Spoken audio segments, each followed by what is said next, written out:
Ere mga mare, ililibot ko na naman kayo sa ibang dimensyon ng mundo.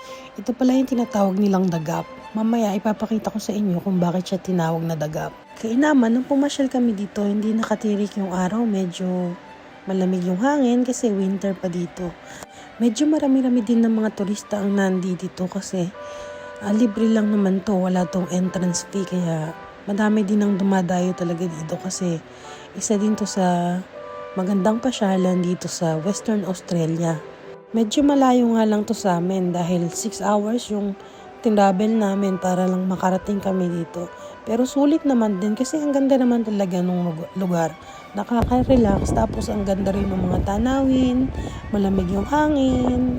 Madalang lang naman to kaya sinusulit na din namin kasi may kanya-kanya kaming trabaho na hindi magkakatugma yung oras.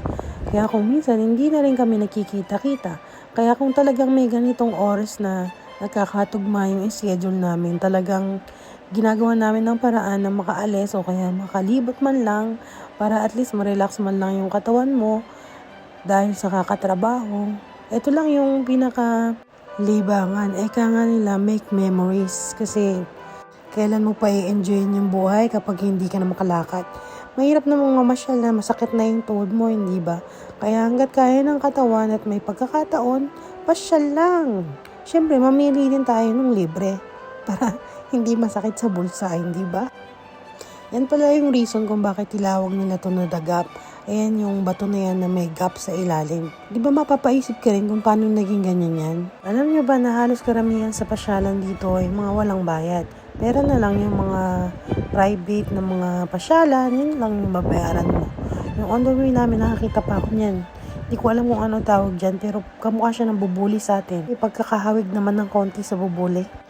Ang kagandahan sa mga pasyalan dito, alam niyo ba, napakalinis. Wala kayong makikitang mga nagkalat na plastic o kahit na ano man lang sa dadaanan nyo. Talagang inaalagaan nila yung mga pasyalan nila kaya malinis.